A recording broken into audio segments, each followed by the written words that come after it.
pagi semua, ku nantikan dirimu di depan kelasmu, menantikan kami.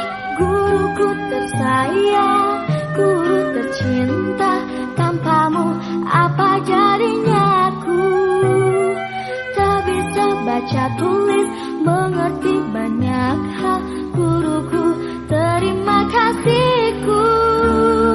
Nyatanya diriku kadang buatku marah, namun segala maaf kau berikan.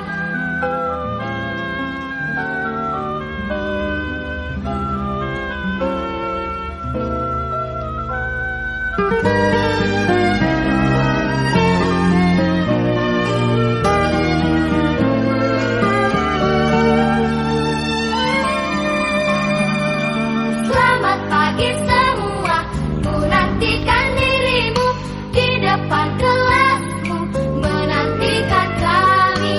Guruku tersayang, guru cinta, tanpamu apa jadinya aku? Tak bisa baca tulis, mengerti banyak hal. Guruku, terima kasihku. Nyatanya diriku kadang buatmu marah, namun segala maaf kau berikan. Guruku tersayang, guru tercinta, tanpamu apa jadinya aku? Tak bisa baca tulis, mengerti banyak hal. Guruku, terima kasihku. Guruku tersayang, guru tercinta, tanpamu apa jadinya aku? Tak bisa baca tulis, mengerti banyak hal. Guruku, terima kasihku.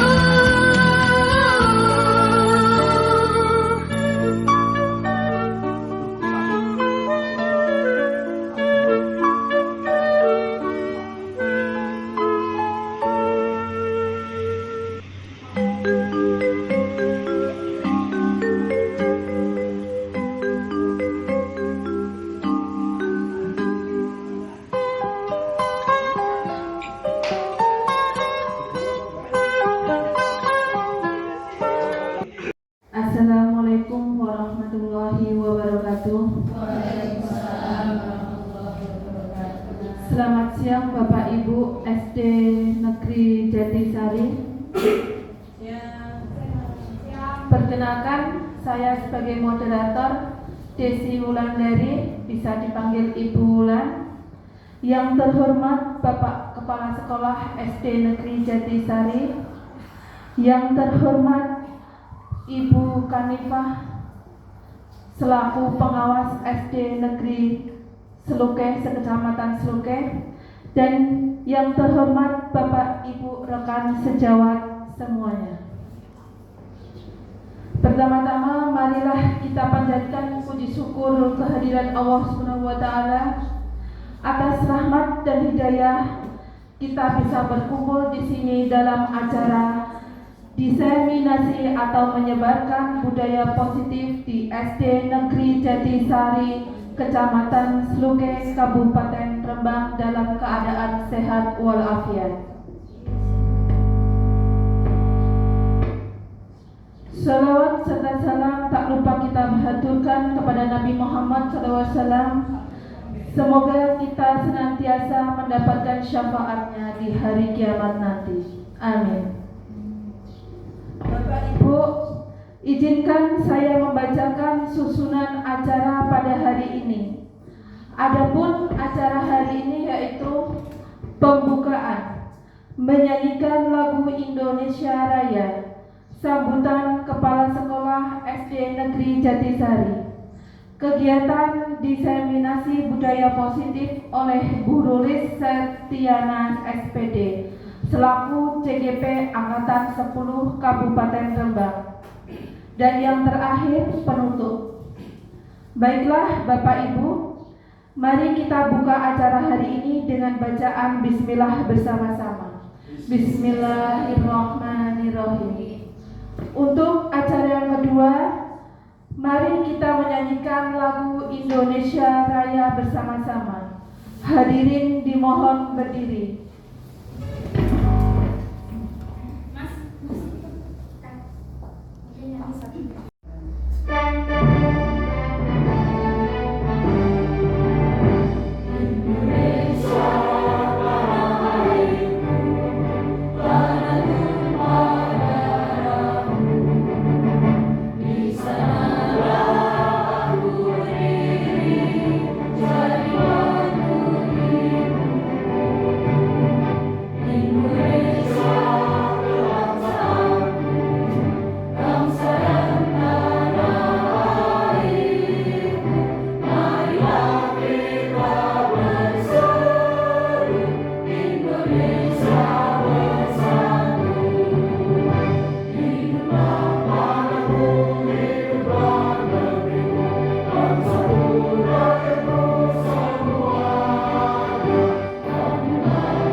Terima kasih, hadirin dipersilahkan duduk kembali. Memasuki acara yang ketiga yaitu sambutan dari Bapak Muhadi selaku Kepala Sekolah SD Negeri Jatisari. Kepada Bapak Muhadi dipersilahkan.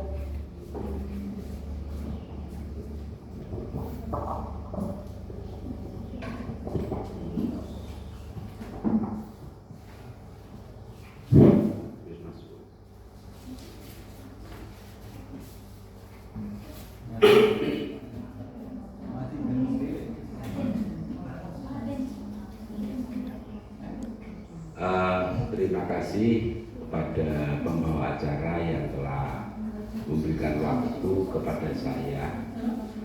Sebelumnya saya ucapkan Assalamualaikum warahmatullahi wabarakatuh. Yang kami hormati Ibu Kanifah selaku pengawas SD Kecamatan Suke. Yang kami hormati Bapak Ibu guru serta kepala sekolah dari SD terdekat di Kecamatan Suke, serta tak lupa kepada Anda Burulis yang kali ini menunaikan tugas dalam rangka sebagai guru penggerak angkatan ke-10. Beliaunya kemarin bersama-sama dengan rekan yang lain sudah melaksanakan berbagai langkah untuk kegiatan guru penggerak dan hari ini mengadakan kegiatan diseminasi tentang budaya positif. Saya selaku Kepala Sekolah SD Jatisari sangat berbangga dan harapan saya sudah ada angkatan 9 yaitu Bu Yanti dan Bu Ika, dilanjutkan Bu Lulis, nanti menular kepada guru-guru yang lain sehingga rekan-rekan guru itu nanti semuanya bisa mengikuti program guru penggerak, di mana guru sekarang ini terjadi revolusi pendidikan yang sangat besar. Kita dalam mentransformasi ilmu ke murid ini dengan adanya kurikulum merdeka, kita harus selalu aktif ya, mencari informasi-informasi yang intinya nanti transformasi pendidikan ke murid ini bisa berlangsung dengan maksimal dan sesuai dengan tuntutan zaman. Sekilas yang perlu saya beritahukan ke jenengan semua tentang budaya positif ini sesuai dengan motto Ki Hajar Dewantara, bahwa pendidikan yang ada di Indonesia ini tidak boleh lepas dari akar budaya bangsa. Jadi nanti selain anak-anak diajar untuk pandai, anak-anak juga dididik untuk berperilaku sesuai dengan budaya bangsa. Nah, ini sesuai juga dengan apa yang nanti akan didiseminasikan oleh Bu Nulis, ya, bahwa akan mendefinisikan tentang budaya positif. Ini saya sangat senang sekali. Tetapi perlu diingat bahwa budaya positif ini nanti bisa berakar, tumbuh dan menjadi budaya di suatu sekolah. Ini nanti Bu Nulis saya mohon untuk mengajak teman-teman membuat konsep intinya dulu, konsep inti budaya positif, lalu disiplin apa saja dari budaya positif itu nanti akan dilakukan bersama rekan-rekan, nanti bisa mendiskusikan. Lalu bagaimana cara memotivasi anak untuk melakukan budaya positif, dan tidak lupa perilaku terhadap lingkungan dalam rangka melestarikan budaya positif. Bapak Ibu semua, ini nanti di dalam kegiatan diseminasi kan tidak hanya paparan saja Ibu, tapi juga nanti ada musyawarah-musyawarah. Harapan kami nanti bisa Bapak Ibu tidak hanya selaku pendengar saja, tapi juga bisa aktif. Itu, ya. Dan selanjutnya harapan kita dengan adanya sosialisasi seperti ini, budaya positif khususnya di SD Jatisari dan umumnya nanti di seluruh SD di Kecamatan Suke, karena di sini juga ada ibu pengawas sekolah selaku nanti yang ikut membantu memonitor dan memberikan masukan Ibu. Ini harapan kami supaya nanti secepatnya bisa betul-betul terrealisasi. Nah, ini tidak bisa kita abaikan unsur siswa. Jadi budaya positif ini nanti juga siswa kita ajak untuk bersama-sama berembuk tentang budaya positif, penghargaan dari kebiasaan budaya positif, serta tindak lanjut dari budaya ini. Saya kira itu saja dari saya, dan untuk menyingkat waktu, sambutan kami saya cukupkan sekian. Sebelum saya tutup, saya mohon maaf apabila banyak kekurangan selama saya berpidato. Akhir kata saya ucapkan wabillahi taufiq wal hidayah. Wassalamualaikum warahmatullahi wabarakatuh.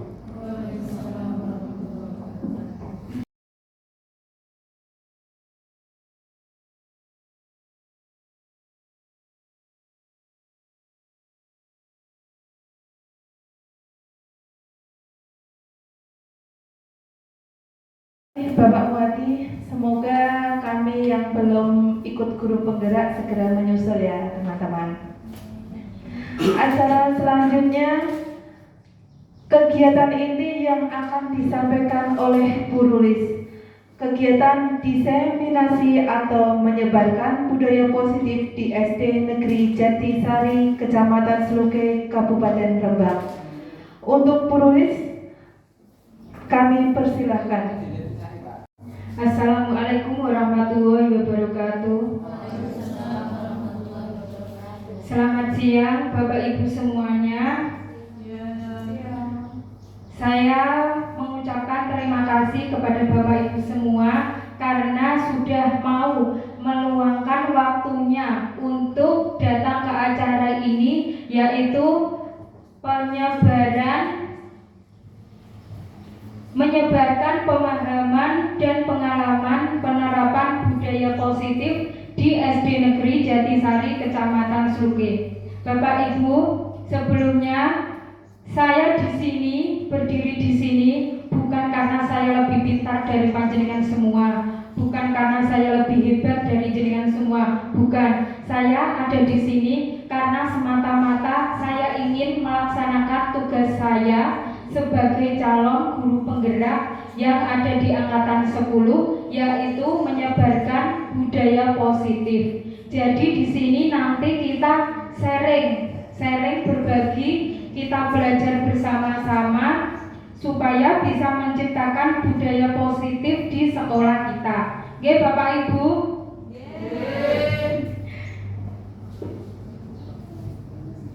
Nah, salam guru penggerak Bapak Ibu. Salam guru penggerak. Bergerak, menggerakkan. Ayo ulangi Pak G. Salam guru penggerak Bapak Ibu. Bergerak, menggerakkan. Nah, semangat Pak G. Bilangnya tergerak. Nah, sebelum saya masuk ke budaya positif dan menerangkan konsep-konsepnya, apakah budaya positif itu? Apakah ada yang tahu Bapak Ibu? Menurut jenengan, menurut pemahaman jenengan, budaya positif itu apa Pak? Budaya itu apa Pak? Menurut jenengan Pak Ten, ayo. Apa Pak? Ayo. Budaya itu identik dengan apa Bu? Kebiasaan. Nah, karena itu budaya positif berarti kebudayaan yang baik, yaitu kebudayaan positif. Nah, di sini menurut yang saya pelajari, budaya positif yaitu perwujudan dari nilai-nilai atau keyakinan universal yang diterapkan di sekolah. Nah, nilai-nilai dan keyakinan itu berarti yang cenderung ke arah yang positif atau yang baik. Nah, di dalam budaya positif ada 6 konsep Bapak Ibu. Yang pertama yaitu disiplin positif dan nilai-nilai kebijakan universal, teori motivasi, hukuman dan penghargaan restitusi, keyakinan kelas, kebutuhan dasar manusia dan dunia berkualitas, restitusi, 5 posisi kontrol, serta segitiga restitusi. Mungkin sebagian dari Bapak Ibu ada yang sudah tidak asing, bahkan sudah pernah mengalami mendengarkan tentang semua ini. Nah, jadi kita nanti sharing Pak Gen, sharing, kita berbagi, kita belajar bersama. Nah, sebelum kita masuk ke sesi selanjutnya, saya mau bertanya pada Bapak dan Ibu semua.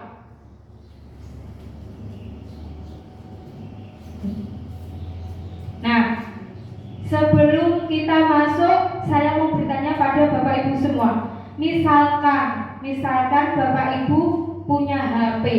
Nah, punya HP.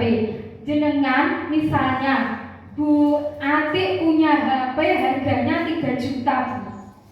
Ada yang nawar 10 juta Bu. Menurut Bu Ati, jenengan colke apa jenengan pertahanke Bu? Jenengan pertahankan Bu. Alasannya apa Bu? Lebih mahal isinya daripada harga. Nah, kalau Bu Afifah, jenengan colke apa jenengan pertahankan Bu? Tak colke Bu. Tak colke karena 10 juta tadi Bu ya. Saya beli 3 G karena uang 10 juta bisa dibuat untuk beli 3 HP. Masalahnya gini Bu, kalau HP jenengan dicolke, semua yang ada di HP itu tidak boleh diambil Bu. Ya enggak tahu, tak sih dulu di drive.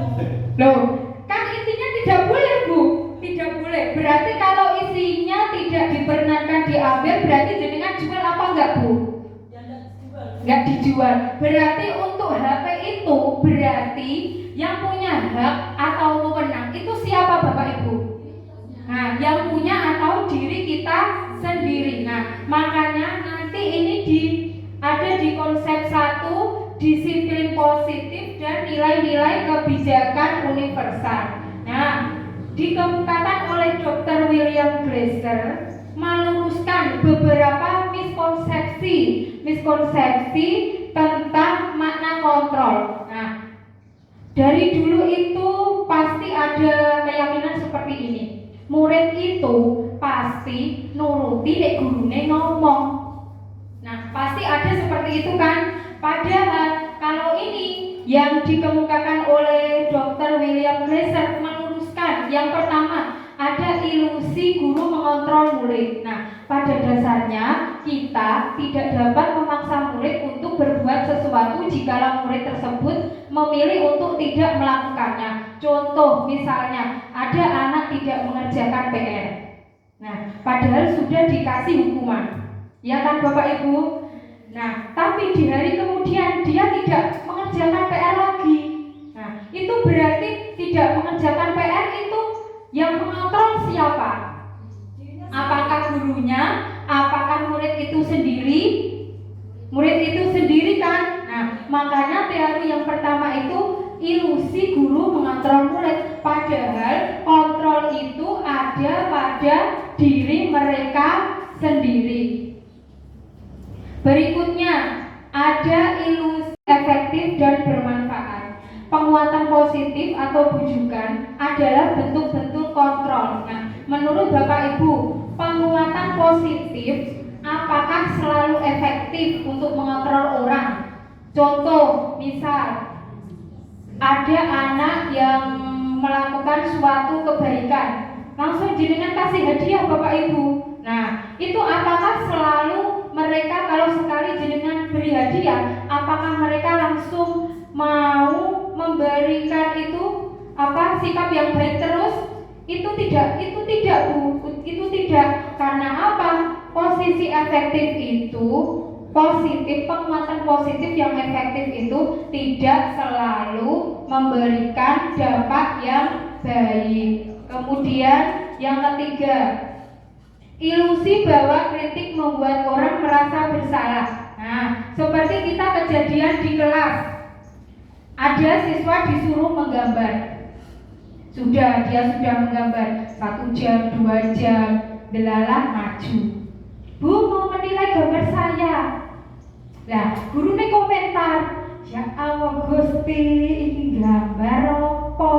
Kok koyok ngene? Nah, itu kritik itu bisa istilahnya membuat mental down. Nah, itu tidak boleh Bapak Ibu, tidak bisa.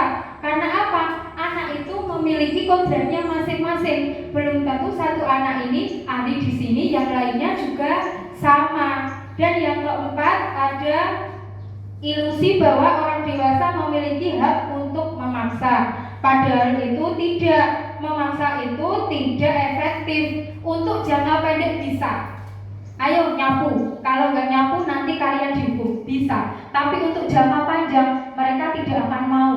Mereka pasti punya alasan mau ini, dan mau yang lainnya. Ya Bapak Ibu. Kemudian, nah dari sini, apakah Bapak Ibu ada yang tahu apa itu makna disiplin? Pak, apa makna disiplin Pak? Ayo Pak Tin. Nah, disiplin itu berasal dari bahasa Latin, yaitu disiplina, yang berarti belajar. Nah, kalau di sini tujuan mulia dari disiplin positif adalah agar terbentuk murid-murid yang berkarakter disiplin, santun, jujur, peduli, bertanggung jawab, dan merupakan pembelajar sepanjang hayat. Jadi Pak, disiplin positif itu bisa diartikan sebagai salah satu cara penerapan disiplin yang bertujuan untuk menumbuhkan kesadaran serta memberdayakan anak untuk melakukan sesuatu tanpa sogokan, ancaman, ataupun hukuman. Karena disiplin itu identik dengan kepatuhan Pak. Biasanya kalau anak yang tidak disiplin pasti wedi dihukum. Nanti kita akan belajar di belakang lagi nanti. Berikutnya adalah nilai-nilai kebajikan universal. Nilai-nilai kebajikan adalah sifat-sifat positif manusia yang merupakan tujuan mulia yang ingin dicapai setiap individu. Disiplin sebagai bentuk kontrol diri, yaitu belajar untuk kontrol diri agar dapat mencapai suatu tujuan mulia. Nah, tujuan mulia itu mengacu pada nilai-nilai dan prinsip mulia yang dianut seseorang. Nah, untuk siswa, nilai-nilai itu kita kenal sebagai profil pelajar Pancasila. Tentunya profil pelajar Pancasila itu tidak asing bagi kita Bapak Ibu. Ada berapa elemen Bapak Ibu di profil pelajar Pancasila? Ada 6 elemen. Yang pertama, ayo apa Pak? Yang pertama, beriman bertakwa kepada Tuhan yang Maha Esa dan berakhlak mulia. Yang kedua apa? Yang kedua, berkebinekaan global. Terus bergotong royong, kreatif, bernara kritis dan mandiri. Nah, apakah Bapak ingat walaupun di luar tidak menghafalkan, apakah ingat? Nah, sekarang saya putarkan video Bapak Ibu. Nanti kita menghafalkan profil pelajar Pancasila sekaligus bernyanyi. Ayo Bapak Ibu, semua bisa berdiri. Nanti dipraktekkan ke. Ayo berdiri.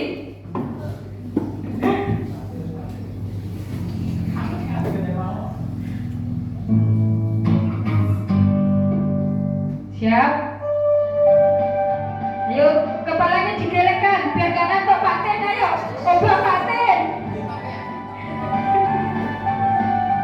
Belajar Pancasila, beriman dan bertakwa pada Tuhan yang Esa dan berakhlak mulia, bertunggang gotong royong mandiri, kreatif dan bernalar kritis.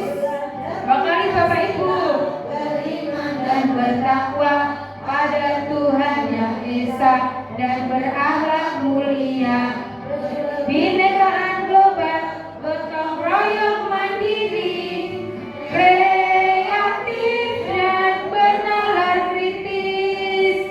Nah, sudah Pak, duduk kembali. Baik, jadi meruntus goro-goro megal-megal iki Pak Atin iki. Berikutnya konsep yang kedua yaitu teori motivasi, hukuman, dan penghargaan restitusi. Bapak Ibu, ada 3 teori motivasi perilaku pada manusia. Nah, yang pertama yaitu untuk menghindari ketidaknyamanan atau hukuman. Nah, misalnya kita terapkan pada Bapak Ibu guru saja, jangan sama anak. Misalnya,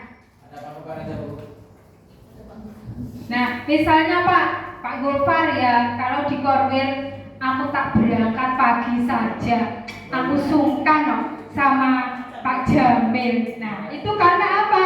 Aku nek diamu Pak Jamil piye? Nah, itu karena apa? Berarti Pak Gulfar itu untuk menghindari ketidaknyamanan atau hukuman. Yang kedua, untuk mendapatkan imbalan atau penghargaan.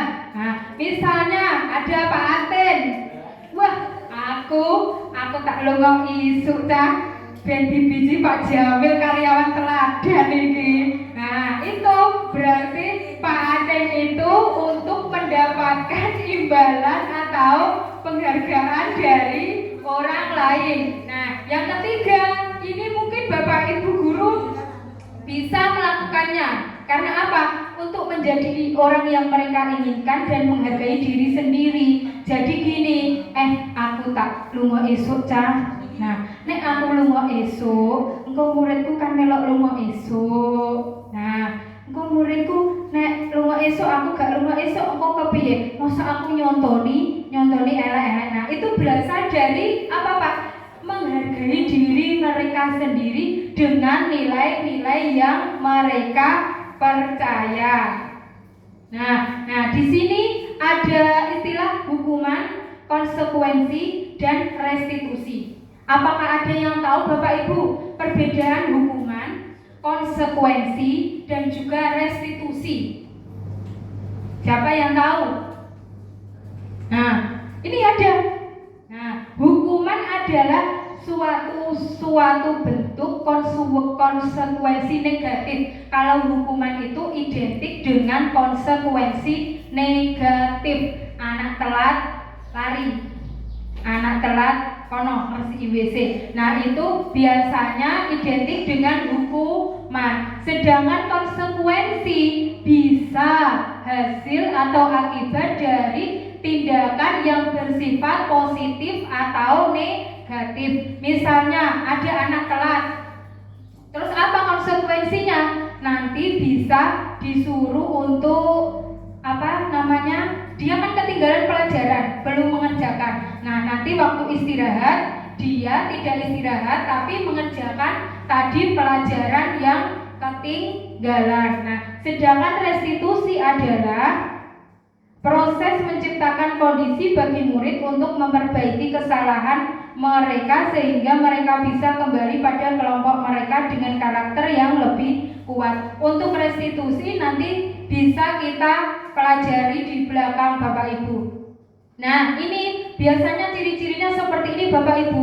Hukuman bersifat tidak terencana, satu arah, dan berupa hukuman fisik, psikis atau kata-kata kasar. Biasanya satu arah itu karena apa? Guru sing muni tanpa tahu kowe telat gini, padahal itu anak ada alasannya. Nah, itu hukuman. Kalau konsekuensi biasanya sudah ditanyai kenapa alasannya. Nah, untuk yang restitusi nanti malah kita diharapkan mampu mencari solusi untuk anak tersebut. Nanti kita pelajari di belakang Bapak Ibu. Nah, ini menurut Bapak Ibu, ini termasuk konsekuensi atau hukuman. Yang pertama, lari mengelilingi lapangan basket 2 kali karena terlambat hadir di sekolah.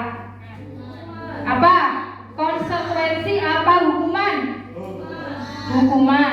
Yang kedua, membersihkan coretan yang dibuatnya di meja tulis. Konsekuensi.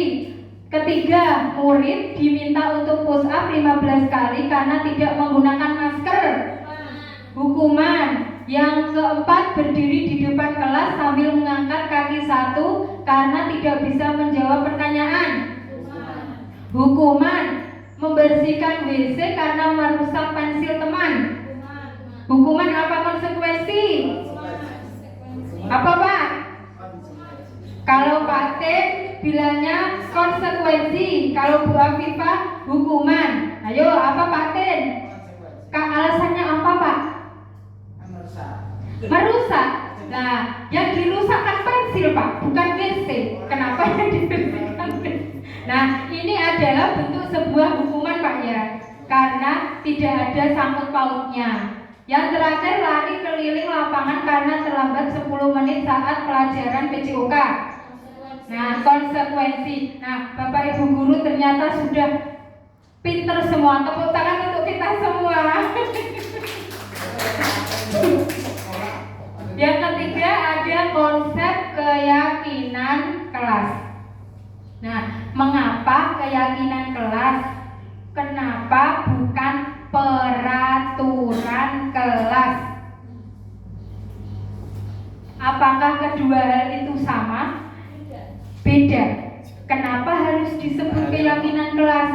Kenapa bukan peraturan kelas? Bedanya apa? Kalau keyakinan itu sesuatu yang kita yakini, kita juga ikut dalam pembuatannya, itu kita ikut berperan di dalamnya. Ya, bagaimana Bu? Kalau keyakinan kelas dengan peraturan kelas itu menurut saya berbeda.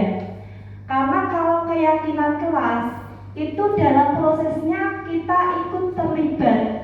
Kemudian setelah itu kita yakin karena kita di dalamnya sudah terlibat dan sudah menjadi kesepakatan. Sedangkan untuk peraturan kelas itu berarti aturan yang telah dibuat, belum tentu kita ikut di dalamnya dalam proses pembuatannya. Itu menurut saya. Benar sekali Ibu Afifah. Kalau peraturan kelas itu biasanya satu arah, satu yang membentuk, pihak lain tidak ikut menyetujui. Sedangkan keyakinan kelas itu biasanya kesepakatan bersama, misalnya antara murid dan juga siswa. Nah, sekarang ada 2 peristiwa menurut Bapak Ibu. Yang pertama, mengapa kita memiliki peraturan tentang penggunaan helm pada saat mengendarai kendaraan roda 2 atau motor? Menurut Bapak Ibu itu termasuk keyakinan apa peraturan kelas? Nah, termasuk keyakinan apa peraturan? Apa Bu Iva? Peraturan. Kenapa kok bisa jenengan sebut peraturan? Ayo Bu.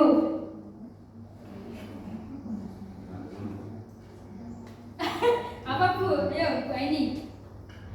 Karena dalam pembuatannya kita tidak ikut serta membuat peraturan tersebut. Yang helm itu ya Bu? Iya. Nah, ya Bu, betul sekali, tepat. Karena disebut dengan peraturan, ketika ada aturan penggunaan helm itu kita tidak ikut terlibat, kita cuma mengikuti aturan itu. Tapi setelah aturan itu dibuat dengan keyakinan, nah diri kita sendiri meyakini, aku nganggo helm orang mergo ben selamat, orang mergo ben gak ditilang polisi, tapi meyakini aku nganggo helm ben aman, okay? Untuk keamanan, keselamatan. Nah itu berubah jadi keyakinan pada diri sendiri. Nah yang kedua, mengapa kita memiliki peraturan tentang penggunaan masker dan mencuci tangan setiap saat? Itu termasuk peraturan apa keyakinan? Apa Pak?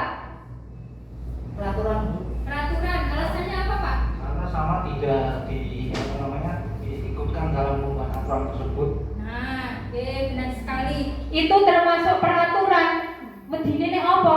Nek oga nganggo masker, nggih, nanti ada pihak-pihak yang mengusut itu, nggih. Nah, tapi nanti kalau kita langsung rubah menjadi keyakinan, aku nek orang maskeran nanti terkena virus, terkena penyakit. Nah, itu jadi berubah lagi menjadi keyakinan pada diri sendiri. Nah, prosedur pembentukan keyakinan kelas. Yang pertama, kita dengan para siswa di kelas Bapak Ibu. Nah, yang pertama itu kita dengan para siswa mencurahkan ide tentang peraturan yang disepakati. Terus mencatat semua masukan, mengganti kalimat yang ada unsur negatif, yang ada kata tidak, dilarang, itu menjadi kalimat yang positif. Terus meninjau kembali. Kemudian kita tinjau ulang keyakinan agar tersusun 3-7. Yang penting tidak terlalu banyak ya Bapak Ibu. Jangan keyakinan kelas ada 15. Nanti anak nggak tahu, nggak apa. Sedikit saja, 8-9 bolehlah. Yang penting tidak banyak. Dan yang terakhir meninjau dan menyetujui dengan menandatanganinya. Nah, ini saya kemarin sudah membuat keyakinan kelas dengan para siswa kelas 5. Nah, ini mereka mengungkapkan pendapat mereka. Ditempel satu-satu Bapak Ibu. Menurut mereka dulu, menurut apa yang ada di pikiran mereka dulu. Setelah itu nanti kita meninjau. Biasanya ada yang sama. Nah, itu kita skip. Terus kita pilih-pilih. Kalau kalimatnya masih negatif, dilarang telat. Nah, itu kita ubah menjadi kalimat positif seperti hadir tepat waktu. Nah, kemudian ini memilah, kita menyepakati yang mana saja yang akan dijadikan keyakinan kelas. Nah, ini memilah-milah. Salah satu anak memilih supaya tidak terlalu banyak keyakinan kelas, dicari yang penting-penting saja.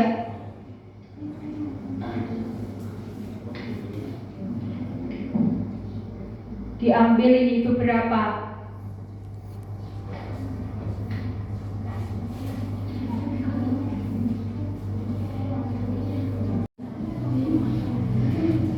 Ini sudah masuk tahap menyetujui Bapak Ibu. Anak-anak memberi stempel jempol tangan mereka. itu diibaratkan anak-anak menyetujui dan menandatangani, jempolnya dicapi dewe-dewe ning gone keyakinan kelas mereka. Artinya mereka ikut menyetujuinya.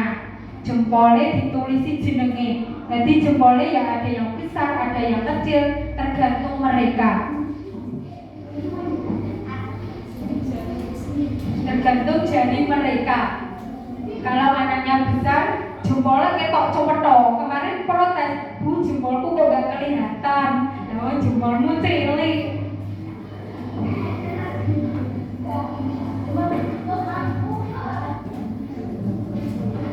Setelah kita tersusun, kita menempelkan keyakinan kelas kita pada tempat yang mudah dilihat oleh anak-anak, seperti di samping pintu masuk. Jadi anak masuk sudah langsung bisa melihat keyakinan kelas mereka.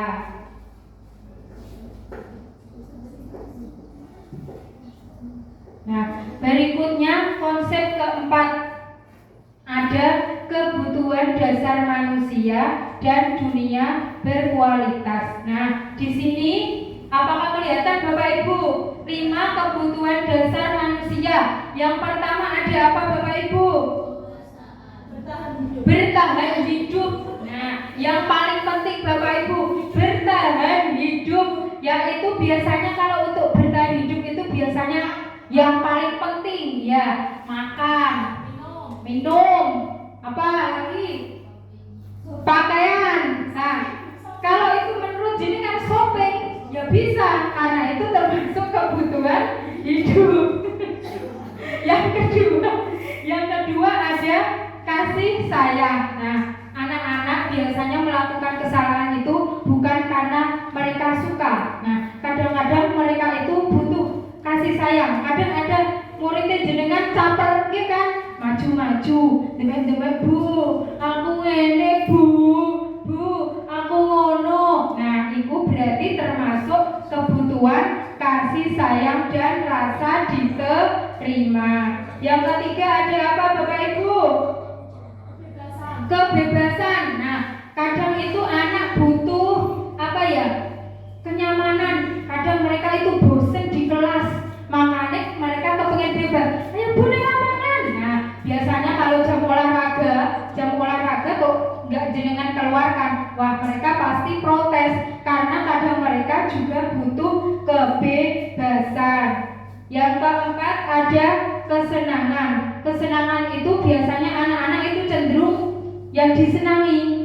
Ayo Cak, pelajaran gambar. Wah, ono sing suwenang, asik gambar. Ono sing ngene, alah Bu, gambar kok terus bosen. Nah, itu termasuk anak yang tidak suka menggambar. Kalau anaknya senang, 1 minggu 3 kali pun mereka tetap merasa senang. Dan yang terakhir ada penguasaan. Kadang anak-anak itu juga butuh penguasaan. Misal, cahiki bijine apik terus, si A nilainya bagus terus. Nah, itu dia bisa, wah bijiku apik terus, aku iki ning gone kelas 5 itu pokoknya yang paling utama. Nah, anak-anak itu juga kadang butuh penguasaan. 5 kebutuhan dasar manusia. Nah, sekarang saya tanya pada Bapak Ibu semua, termasuk kebutuhan dasar apakah aku? Yang pertama ada aku senang main kejar-kejaran dengan ibu guru, seru. Itu termasuk kebutuhan dasar apa Bapak Ibu? Yo, tadi ada 5, termasuk bertahan hidup, apa kasih sayang, kebebasan, kesenangan, penguasaan. Termasuk yang mana? Senang ya, itu ada ciri-cirinya. Aku senang berarti kesenangan. Yang kedua, ibu kejar aku karena ibu guru sayang aku. Nah, itu sudah pasti langsung ada kasih sayang. Yang ketiga, aku hebat kan, bisa bikin ibu guru kejar aku. Nah, itu apa? Berarti apa? Aku hebat kan? Nah, berarti dia merasa sudah bisa menguasai ibu guru. Dia lari, gurunya mengikuti. Berarti itu kebutuhan dasar penguasaan. Yang keempat, bosen belajar mewarnai terus di dalam kelas. Nah, berarti apa Bapak Ibu? Aku bosan belajar mewarnai terus di dalam kelas. Nah, berarti itu termasuk 5 kebutuhan dasar yang masuk pada kebebasan. Jadi kita sebagai guru harus mengetahui terlebih dahulu kebutuhan dasar dari murid-murid kita. Nah, dunia berkualitas. Dunia berkualitas itu tempat khusus di dalam pikiran dan tempat seseorang menyimpan gambaran representasi dari semua yang diinginkan. Sekarang saya tanya sama Bapak Ibu, siapakah orang-orang yang paling penting dalam hidup Anda? Siapa? Nomor 1. Nanti nomor 1 orang ya. Siapakah orang yang paling penting? Bu Atik dulu. Siapa Bu? Suami dan anak saya. Suami dan anak saya. Bisa suami, anak, teman, keluarga. Nah, itu biasanya itu yang paling itu biasanya yang paling berkesan dan paling berpengaruh. Yang kedua, nilai-nilai kebajikan apa yang terpenting dalam hidup Anda? Nilai-nilai kebajikan yang paling penting dalam hidup Anda apa? Kejujuran. Kenapa kejujuran, Bu? Karena dengan jujur kita itu pertama hati kita tenang, kedua dipercaya orang. Nah, itulah manfaat kejujuran. Yang ketiga, kalau Anda menjadi orang yang ideal, karakter atau sifat apa yang Anda paling inginkan ada pada diri Anda? Ayo Bulan, karakter apa? Jenengan pengen seperti apa?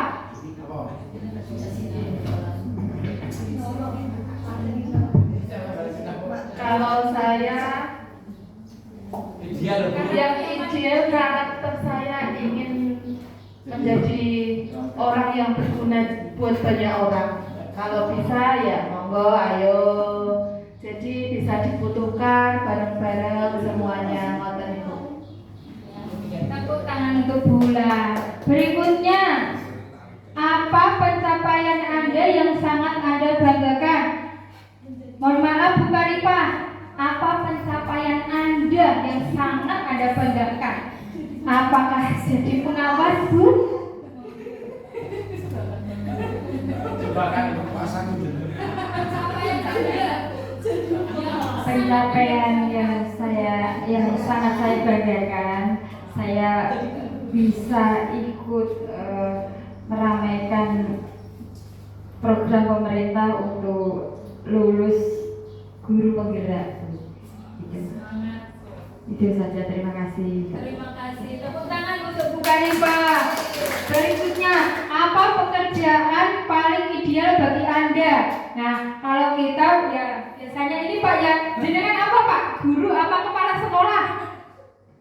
Guru kemudian kepala sekolah. Apa Pak? Apa yang Motivasinya? Anda? Iya. Motivasi Kenapa saya ideal Pak? karena dengan bukan saya berawal dari guru dulu ya. Iya Pak. Dengan menjadi guru itu setidaknya saya bisa mengamalkan ilmu yang saya peroleh mulai dari SD sampai S1. Itu saya punya keyakinan bahwa ilmu akan bermanfaat apabila dimanfaatkan. Nah, cara memanfaatkannya itu yang paling cocok ya juga di bangku sekolah, yaitu sebagai guru gitu.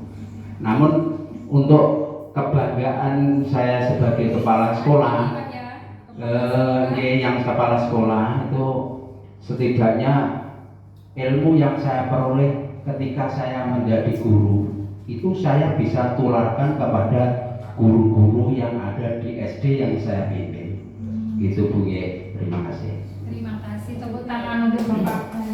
Berikutnya, ceritakan bagian perjalanan hidup Anda di mana Anda merasa itulah titik puncak hidup Anda. Monggo Bu Yanti, ayo ceritakan titik puncak. Wah, aku sumeneng iki pas iki bar tuku mobil. Nah, misalnya seperti itu.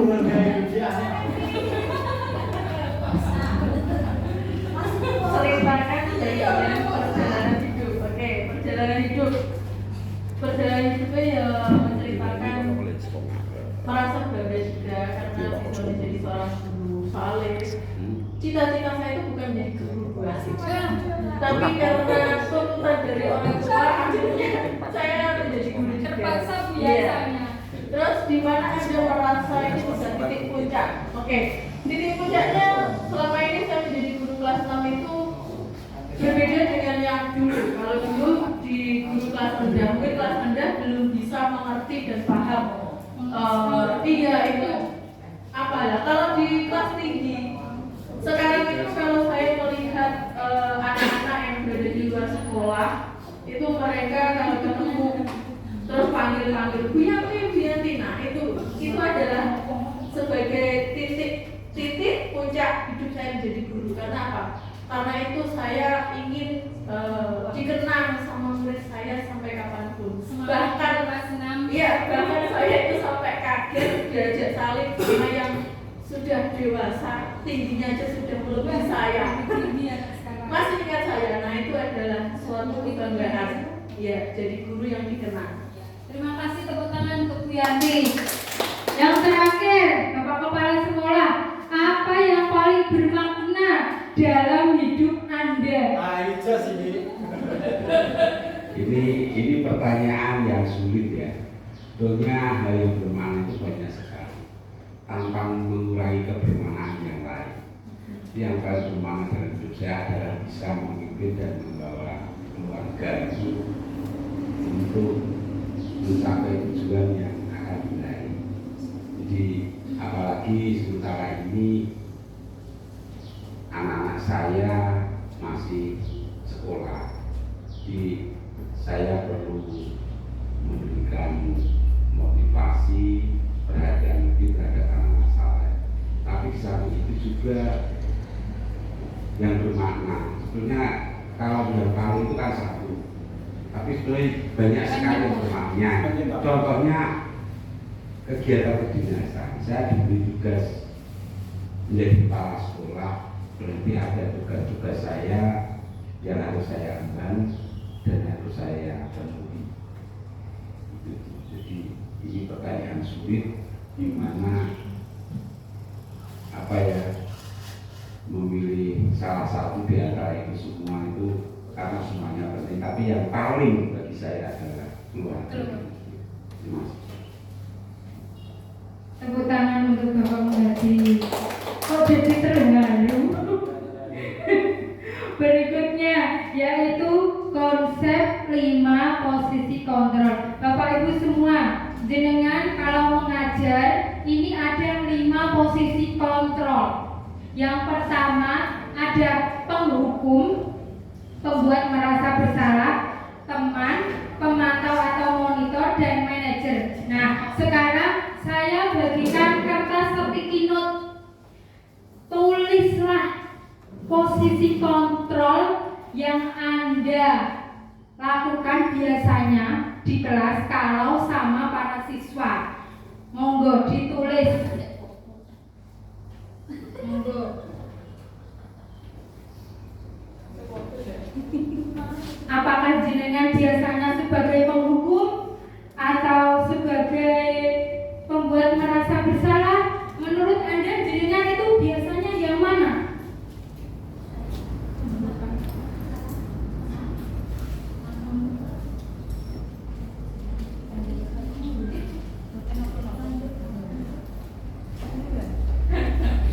Yang mana Bapak Ibu?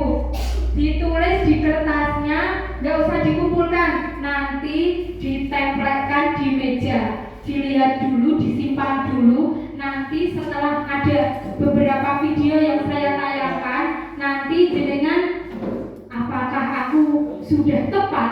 Nah, tulis dulu, nggak usah dikumpulkan, dilipat di situ saja, disimpan. Penghukum, apa pembuat merasa bersalah, apa teman, nejer. Ayo butuh tuh ditulis sembarang sampai nek sekolah nek kelas iku dadi apa?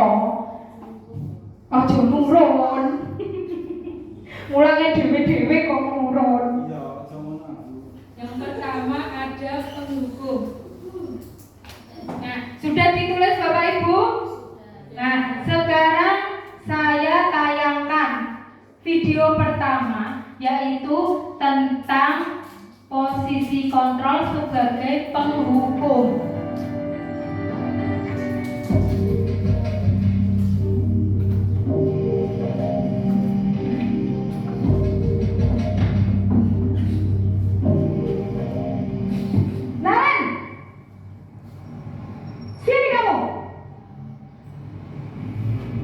Selamat pagi, Bu.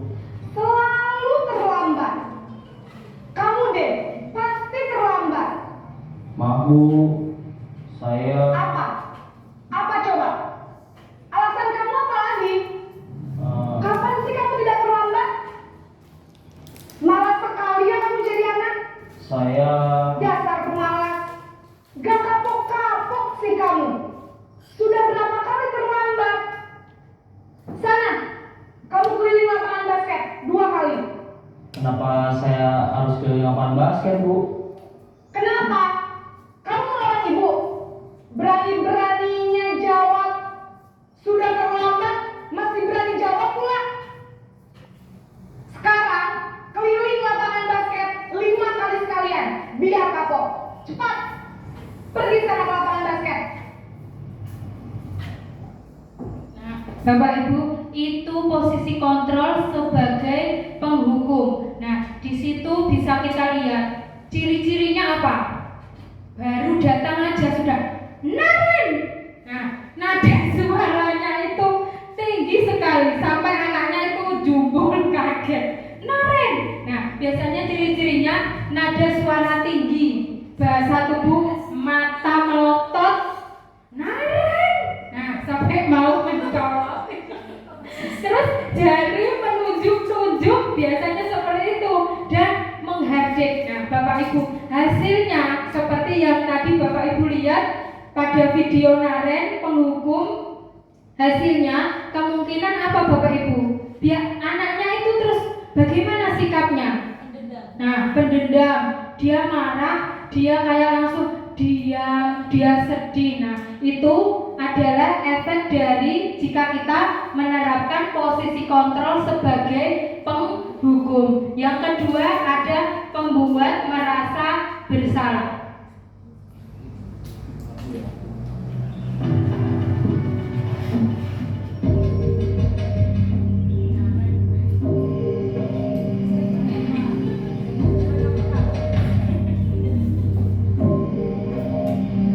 Naren,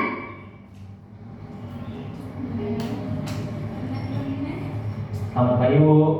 Naren, kamu kenapa terlambat lagi, nak? Ya Tuhan, Naren, kamu senang ya bikin ibu susah ya? Kalau kamu terlambat lagi, nanti ibu yang ditegur bapak kepala sekolah, nak. Disangka ibu tidak bisa membina kamu. Duh, gimana ini? Maaf, Bu. Duh, Gusti Naren, kamu suka ya kalau ibu ditegur bapak kepala sekolah? Terus, sekarang ibu harus tulis apa ini di buku absen? Ini kamu sudah sering terlambat loh. Ibu harus apa coba? Maaf, Bu. Maaf sekali. Ya sudah, lain kali jangan bikin ibu susah lagi ya nak ya. Ibu tidak akan kuat lagi kalau kamu begini terus. Bisa jantungan kalau ibu ditegur bapak kepala sekolah. Sana cepat ke kelas. Maaf ya, Bu. Maaf sekali.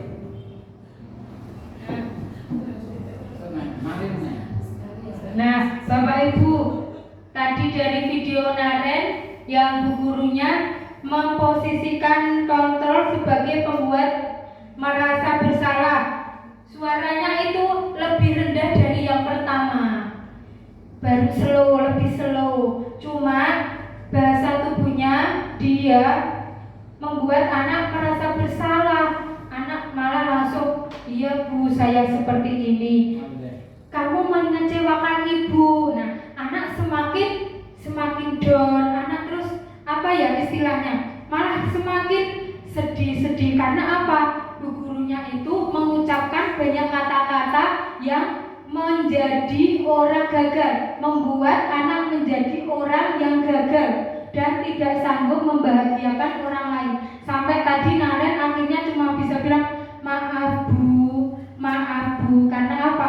Bu gurunya itu mengucapkan kata-kata yang membuat Naren menjadi seorang yang merasa bersalah. Yang ketiga, ada posisi kontrol sebagai teman. Naren lagi Bapak Ibu.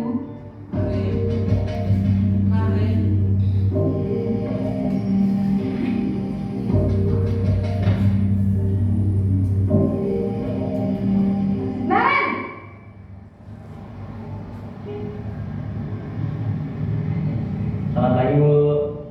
Wah, sudah jam berapa ini nak? Terlambat lagi ya sayang. Iya Bu, habis ibu saya lupa bangunkan saya Bu. Kamu malah menyalahkan ibu kamu. Kamu bukannya anak yang larinya paling kencang. Kok terlambat sih? Iya Bu, saya memang terlambat bangun tadi. Jadi biarpun saya lari kencang, tetap gak kekejar Bu. Ya sudah sana, nanti lain kali larinya lebih kencang lagi ya, biar gak terlambat lagi. Bikin seneng ibu, demi ibu, bisa kan? Bisa lah Bu. Ya sudah sana masuk kelas, ibu beresin urusan absen kamu. Kamu ini ada-ada saja. Nah Bapak Ibu, kalau sebagai teman itu, nah nada suaranya ramah seperti sama teman sendiri, koyo konconi dhewe Bapak Ibu. Dia bisa menggunakan bahasa yang bercanda, merapat pada murid dengan senyum. Tapi dibalik itu dia juga mengingatkan kesalahan muridnya. Hasilnya murid akan merasa senang dan akrab seperti Naren tadi. Senyum-senyum walaupun salah tetap senyum. Karena apa? Bu gurunya memposisikan diri sebagai teman. Nah, dampak positifnya itu hanya saja di sisi negatif murid menjadi tergantung, mengandalkan gurunya terus. Karena tadi mungkin dia merasa gurunya sebagai teman. Yang keempat ada posisi kontrol sebagai pemantau atau monitor.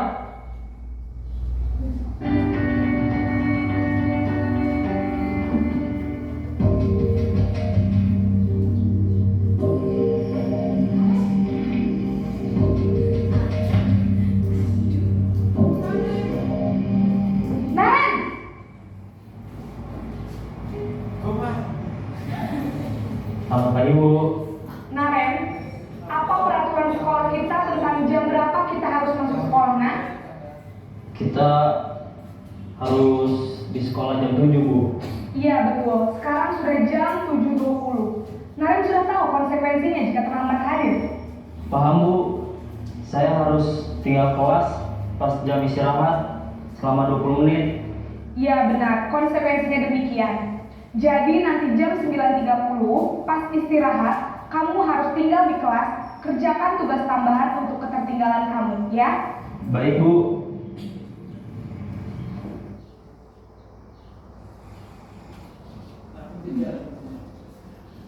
Nah Bapak Ibu, kalau untuk pemantau atau monitor, nada suaranya itu datar, biasa, tubuhnya juga formal. Hasilnya murid memahami konsekuensi, dia tahu dia salah dan dia memahami konsekuensinya. Dengan tadi waktu istirahat dia akan mengerjakan tadi yang ketinggalan.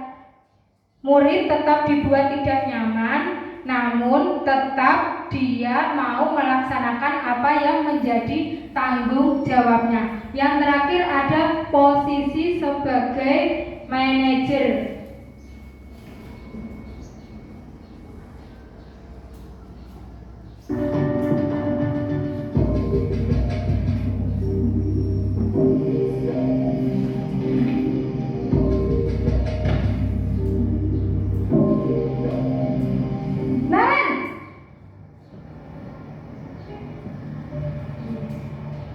Selamat pagi Bu.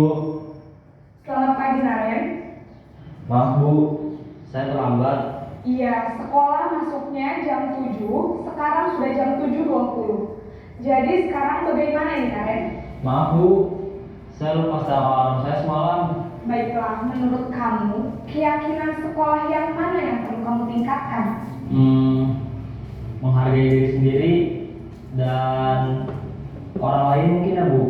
Setuju. Jadi, apakah Naren meyakini prinsip saling menghormati tersebut? Iya Bu, saya meyakininya. Apakah Naren bersedia memperbaiki masalah keterlambatan ini? Bersedia Bu. Bagaimana kamu akan perbaiki masalah keterlambatan ini? Saya akan coba untuk tidak lupa menyetel alarm saya Bu. Baik, kalau Naren lupa menyetel alarm di rumah, ada orang yang kira-kira bisa bantu mengingatkan tidak? Ada Bu, kakak saya, Kak Emma. Ada lagi selain Kak Emma? Selain Kak Emma, ada ibu saya. Baik, jadi yang mengingatkan Naren adalah Kak Emma dan ibu kamu ya? Kira-kira akan mulai setel alarm kapan nih Naren? Setelah pulang sekolah, akan segera saya lakukan. Baik, jadi Naren akan setel alarm untuk bangun besok pagi dan akan diingatkan oleh kakak dan ibunda Naren ya. Ada lagi yang mungkin perlu dilakukan Naren agar tidak terlambat bangun lagi? Tidak ada Bu. Baik Naren, terima kasih untuk kerjasama kamu. Sekarang kamu perlu kembali ke kelas untuk belajar. Baik Bu, terima kasih.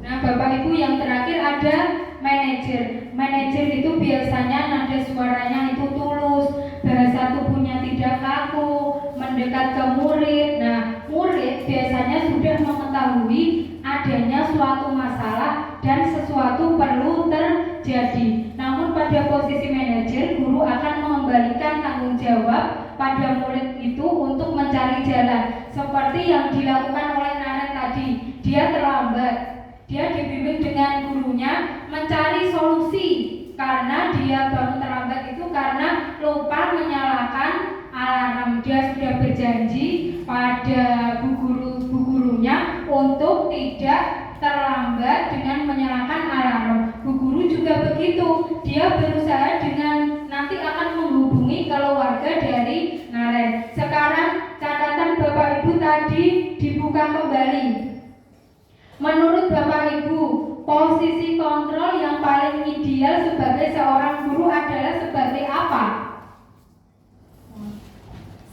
Manajer. Nah, sekarang catatannya apakah sudah tepat Bapak Ibu? Apakah sudah sesuai? Ada yang masih penghukum? Sudah Bu? Bu Tutu tadi sebagai apa? Sebagai Pemantau. Nah, Bu Iva, jangan tertawa Bu, gak apa-apa. Membuat merasa bersalah. Membuat merasa bersalah. Bu Nurul tadi apa? Sebagai teman. Sebagai teman. Nah, menurut yang telah saya pelajari, kalau posisi kontrol sebagai guru yang paling ideal adalah sebagai manajer. Sebagai manajer kita sudah membimbing anak untuk mencari solusi atas kesalahan dia sendiri. Kita cuma membimbing saja, kita mengarahkan kepada anak. Nah, Bapak Ibu, sebelum lanjut ke konsep yang keenam terakhir, saya minta kita ice breaking dulu sebentar Bapak Ibu supaya tidak ngantuk. Kita nyanyi sama-sama, semua berdiri Bapak Ibu. Ayo berdiri, rodok mepet. Nah, iki liriknya Bapak Ibu. Iki Pak Aten pasti seneng. Jubit kanan, jubit kiri, wah seneng. Ini Bapak Ibu lagunya nggih. Halo kawan, kita jumpa lagi. Jubit kanan, jubit kiri, kedipkan mata ting ting. Sekali lagi ting ting. Nah, ayo bareng-bareng Bapak Ibu. 1, 2, 3. Halo kawan, kita jumpa lagi.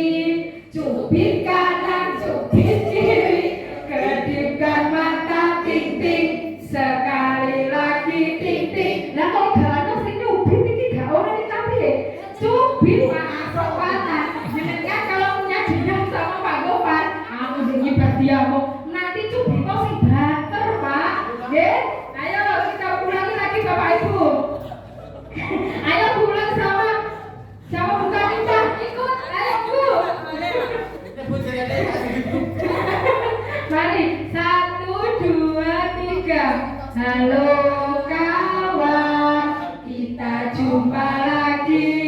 Cubit kanan, cubit kiri, kedipkan mata ting ting, sekali lagi ting ting.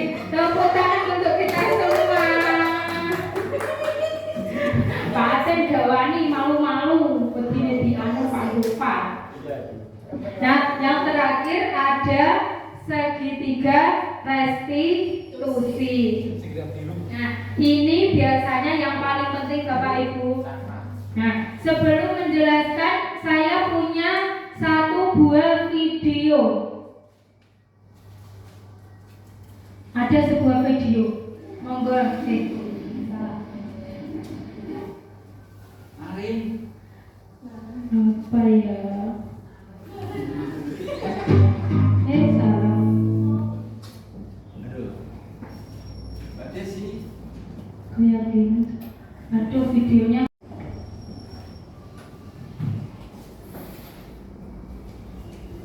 Yang Sarah, Yang apa? sudah lama nggak ketemu Sarah. Kenapa hari ini ada di sini? Kesel Pak, kesel banget. Masa aku dikatain tukang fitnah Pak? Ya aku marah lah. Aku balik ngatain Eka di depan kelas. Kesel banget. Oh begitu. Ya pasti kamu marah dan kesal. Bapak juga akan marah apabila ada yang menuduh Bapak seperti itu. Kemudian pada saat itu kamu mau melakukan apa? Ya saya langsung ngatain Eka lah Pak. Kesel banget. Saya bentak-bentak dia di depan teman-teman lain. Oh begitu. Pasti kamu melakukan seperti itu karena suatu alasan tertentu bukan? Iyalah, maksud saya diam saja Pak. Ya saya bela diri lah. Maksud saya dituduh tukang fitnah. Ya wajarlah. Mempertahankan harga diri itu sesuatu yang penting buat kamu. Untung kamu tidak bertindak lebih gegabah lagi, hanya membentak-bentak. Iya Pak. Untung saya masih bersabar dan hanya membentak saja. Sudah gemes padahal. Saya pasti bela diri lah. Ya pasti ya. Tapi kamu memilih untuk tetap bertahan dan bersabar. Kamu memilih untuk tidak berbuat lebih parah lagi, bukan? Iya. Nah, sekarang coba kita lihat lagi tindakan kamu yang bentak-bentak Eka di kelas. Tindakan kamu itu kira-kira sesuai dengan keyakinan kelas atau prinsip kamu tidak? Enggak lah Pak. Capek Pak jadi pemarah. Jadi keyakinan atau prinsip mana yang kurang sesuai dengan keinginan kamu? Ya, saya sebenarnya sangat menghargai orang lain. Mungkin saat itu saya menjadi emosi. Jadi tidak menunjukkan sikap itu. Kamu meyakini tidak? Menghargai orang lain itu penting buat kamu. Yakinlah Pak. Iya, setuju. Kita harus saling menghargai. Namun ada juga keyakinan yang kita sepakati yang perlu kita jalankan apabila kita sedang marah, bukan? Ya saya bisa lebih proaktif, mulai dengan diri sendiri. Saya bisa jadi lebih bersabar, mengambil waktu jeda untuk berpikir mau apa selanjutnya. Kira-kira kamu bersedia memperbaiki masalah ini tidak? Bersedia Pak. Kalau kamu memperbaiki masalah ini, kamu akan menjadi orang seperti apa? Saya akan menjadi orang yang bertanggung jawab kali ya Pak. Dan senantiasa proaktif. Iya, menurut kamu bagaimana rasanya menjadi orang seperti itu? Ya nyaman lah, bangga bisa bersabar dan menahan diri. Baiklah kalau begitu. Yuk kita pikirkan bagaimana memperbaiki masalah ini. Nah, itu adalah salah satu contoh video tentang penerapan segitiga restitusi. Di dalam segitiga restitusi ada 3 tahap Bapak Ibu. Yang pertama ada tahap menstabilkan identitas. Di sini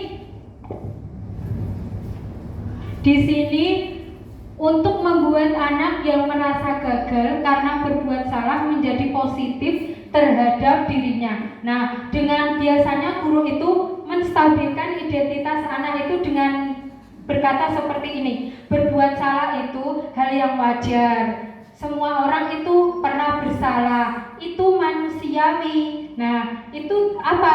Karena itu guru itu belum apa sih istilahnya itu tidak membenarkan,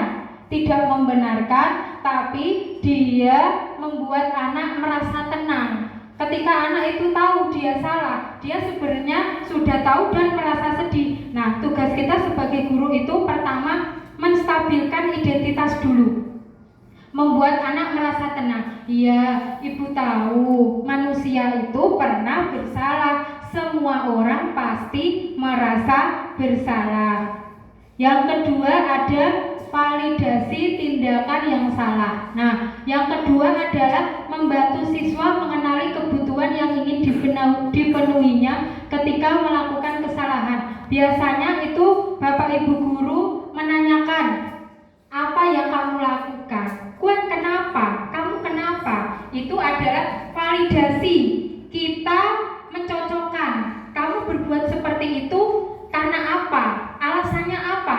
Itu ada pada tahap validasi tindakan yang salah. Kalau pada video tadi alasannya adalah karena dituduh memfitnah.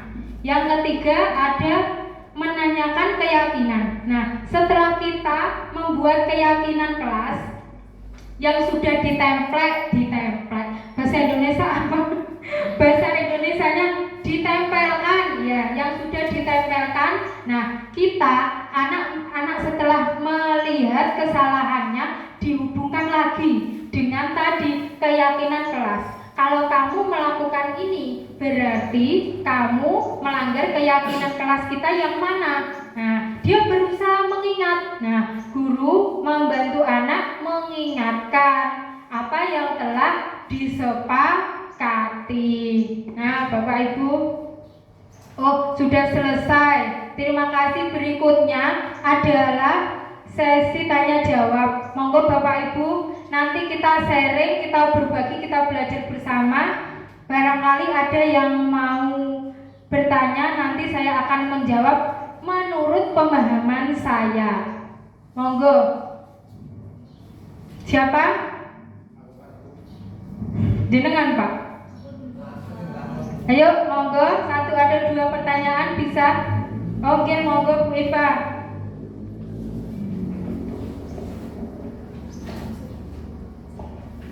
Assalamualaikum warahmatullahi wabarakatuh. Di sini saya mau bertanya karena saya kan guru mapel. Nah, sebagai guru mapel ini apakah saya juga harus membuat keyakinan kelas? Begitu. Terima kasih. Terima kasih untuk Bu Iva. Ya, kebetulan Bu Iva adalah guru mapel agama. Pertanyaan Bu Iva, apakah guru mapel juga bisa membuat keyakinan kelas? Nah, menurut pemahaman saya bisa, Bu. Jenengan ketika masuk di kelas itu bisa membuat keyakinan antara jenengan pada waktu jam jenengan dengan siswa yang ada di kelas itu. Menurut saya bisa. Jadi kalau waktu jam jenengan, anak-anak bisa dengan keyakinan kelas, karena kan guru mapel itu biasanya memang agak beda ya Bu. Kalau guru yang umum seperti ini, kalau yang mapel apalagi agama, kan ada yang lain-lain gitu loh Bu, bisa. Menurut saya bisa ketika jenengan ada di kelas itu boleh. Besok diterapkan per kelas Bu ya. Semangat Bu Iva. Monggo berikutnya siapa yang mau tanya? Monggo. Oh, jenengan Bu.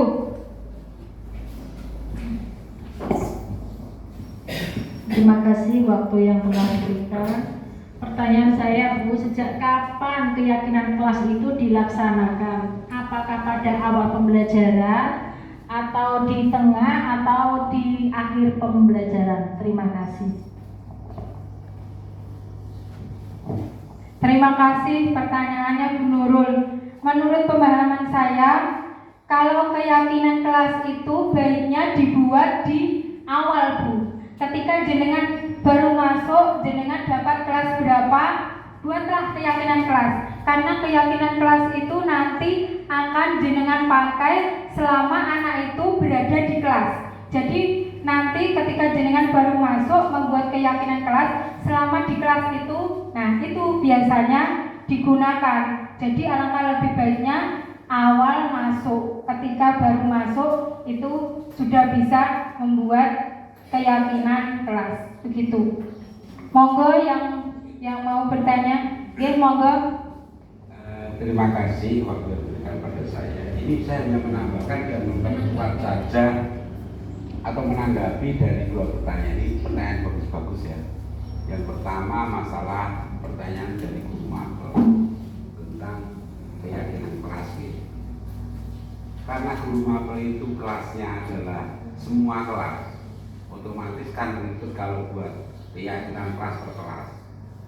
Selain itu juga di kelas itu kan sudah ada keyakinan kelas ya. Nah ini bisa guru mapel itu membuat keyakinan kelas sendiri atau mungkin berkolaborasi dengan guru kelas yang ada memakai keyakinan kelas yang sudah disepakati di kelas. Kadang kan gini, dalam satu kelas kalau guru mapel membuat keyakinan kelas sendiri, sedangkan nanti guru kelasnya juga buat keyakinan kelas sendiri, seolah itu kan ada dua peraturan. Kalau peraturan itu sama tidak apa-apa, tapi kalau berbenturan yang betul yang mana kan jadinya kan repot. Jadi nanti bisa kolaborasi, tanyakan pada guru kelas, kita sepakat dengan anak-anak, hanya mungkin ada modifikasi. Karena apa? Kalau guru mapel itu kan ada penekanan khusus. Misalnya guru agama nanti penekanan khusus di akhlaknya bagaimana. Jadi ada tambahan. Terus masalah keyakinan kelas yang ditanyakan dulu, apakah itu dilaksanakan di awal, di tengah, atau di akhir. Keyakinan kelas itu kan suatu aturan yang dibuat di kelas. Itu berlakunya tidak untuk satu pertemuan. Jadi kita mungkin di awal semester itu membuat keyakinan kelas bersama dan itu akan berlaku minimal satu semester mungkin atau satu tahun ajaran. Jadi itu sekali kita buat keyakinan kelas ya itu akan berlaku terus selama mungkin kesepakatannya ini satu semester atau satu tahun ajaran. Jadi tidak setiap kali masuk kelas buat keyakinan kelas, tidak itu ya.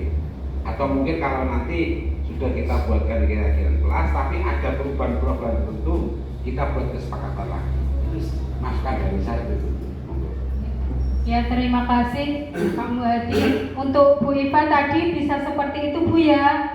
Tapi memang untuk mapel itu biasanya ada penekanan tertentu. Monggo, keyakinan kelas itu biasanya itu intinya itu sama Bu. Sama, cuma untuk jenengan khususnya agama Bu, kadang memang ada yang lebih penting jenengan tambahi yang menurut jenengan penting dalam bidang mapelnya sendiri, boleh, bisa. Monggo jika ada menanggapi atau pertanyaan. Sudah? Kalau sudah tidak ada, saya akhiri sampai di sini Bapak Ibu. Terima kasih atas waktu yang telah diberikan. Kurang lebihnya mohon maaf jika ada kesalahan yang disengaja maupun tidak. Akhir kata, wassalamualaikum warahmatullahi wabarakatuh. Terima kasih Bu Rulis atas paparannya tentang kegiatan diseminasi atau menyebarkan budaya positif di SD Negeri Jatisari. Sangat bagus Ibu. Semoga memberikan pengalaman kepada Ibu dan Bapak Guru di SD Negeri Jatisari dan khususnya di Kecamatan Seloge. Mungkin ada Bapak Ibu yang ingin dipertanyakan lagi? Sudah? Karena sudah siang dan sudah melalui tanya jawab dengan Bu Rulis sendiri selaku JGP Angkatan 10, kita menutup acaranya bersama-sama nih Bapak Ibu. Saya mohon maaf jika ada salah dan kurangnya. Saya selaku moderator mengucapkan terima kasih sebanyak-banyaknya sudah meluangkan waktunya untuk acara JGP Angkatan 10 ini. Wassalamualaikum warahmatullahi wabarakatuh.